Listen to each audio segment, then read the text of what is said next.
It's a rivalry stretching back decades. Over the years, these two brands have produced some legendary sports cars. But these two cars represent a new era. This is the most powerful Audi RS3 ever made, and this is the first ever BMW M2.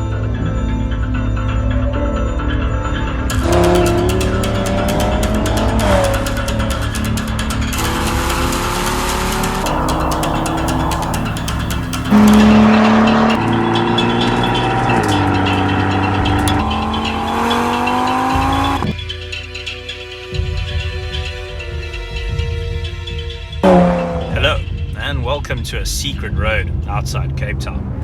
I'm in the new Audi RS3, and I have this road for the entire day, all to myself.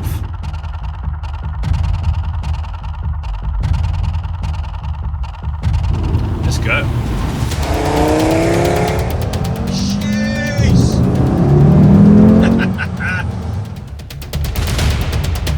So, the engine in this new RS3 is brand new. It's a 5-cylinder turbocharged petrol motor, and it is the most powerful 5-cylinder series production engine in the world.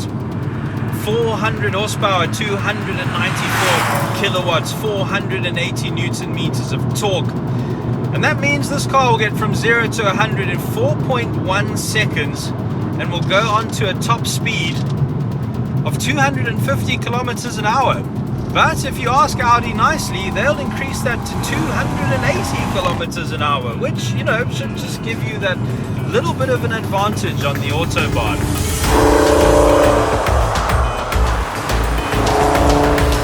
But I've always found RS cars to be a little soft, quite a lot of body roll, a little bit of pitching and diving on braking. They do seem to be biased towards comfort and everyday use.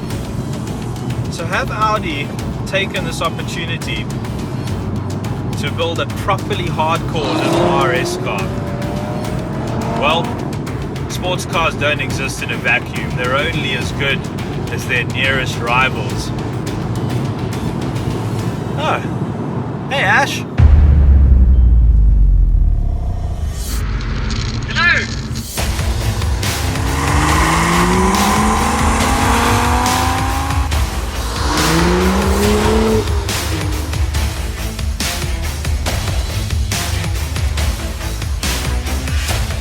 That's right. You join me from behind the wheel of someone else's BMW M2. It is good to be in a sports car, especially one as good as this. Light it up! Oh, it's good fun, this car.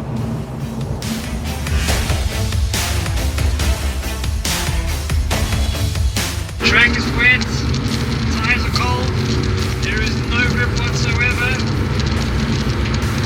I'm loving it.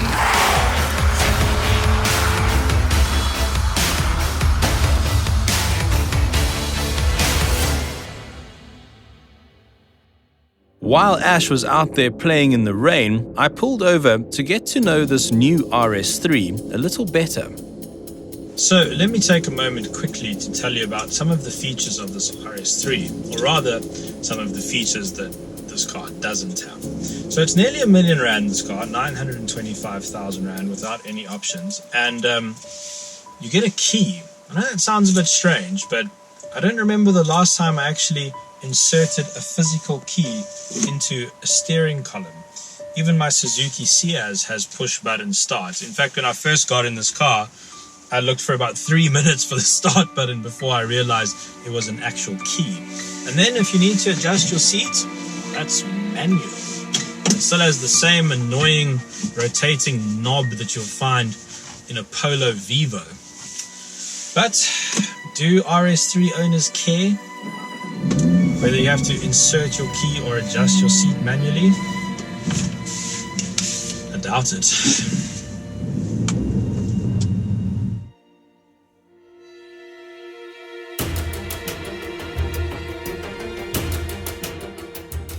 This Beautiful steering wheel in front of me. It feels great in my hand. It really does. This Alcantara lining where the hand grips are is absolutely awesome. But I don't know if I'm getting enough through the steering wheel. I feel like I can't place the front tires exactly where I want them. I'm not entirely sure what the front tires are up to. This dual clutch box is very, very quick. And typical to a Volkswagen product, you get that lovely brap on the upshift.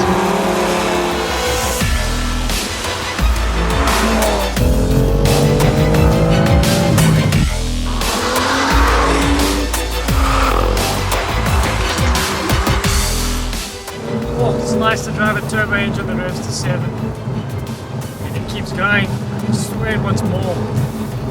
So whilst Churro over there plays around with his automatic gearbox, I've got a good old-fashioned stick shift in the M2. It's good. You sit much lower than the RS3, so you feel a little bit more part of it when it moves side to side. It's still very fidgety. I think this car's gonna test you. The faster you go, the more time you spend with it. It's just something you can get in and expect to be a hero in. The world's fastest driver. Audi, you can probably do that. Maybe not straight away, but reasonably quickly. This is a bit of a handful. It's going to bite you when you get it wrong. A proper debate was needed to settle this head-to-head, which mostly consisted of Ash finding ways to insult my car. It's also because you got wussy pipes on there. I can hardly hear them. But listen, as soon as I start idling here... Look at that, what is it? Yeah, no, that's a bit junk. I think I drove a 2-cylinder Panda the other day with more grunts. The problem is, if you put it in sports mode, it opens the exhaust flaps. I heard. But now if I want to rev, this happens. Quite simply, these are two epic vehicles. But although they are direct rivals, they're both very unique. It's as if each one was built with a different purpose in mind.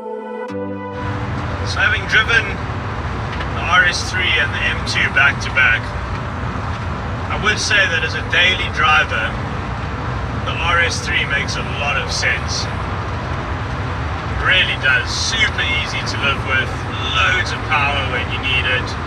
Quattro all-wheel drive, so it's nice and safe. Can't get yourself in too much trouble. But if I wanted something special, if I wanted a weekend car, something to look forward to when I had some spare time and could really go out there and get to grips with my car, it'll have to be the M2. But what did Ash think? I think if I'm driving home right now, I know the M2 is full of traffic. I think the Audi is the easier car to live with. The RS3 is just more compliant and just all around a bit of a softer car if you're gonna drive that way. But on this closed piece of road, which we own at the moment still, the M2 is the better car. It's more of the driver's car.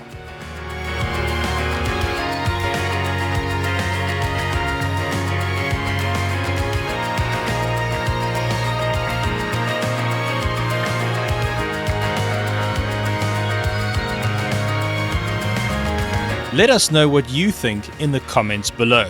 We'd love for you to join our community by subscribing to our YouTube channel. Thanks for watching.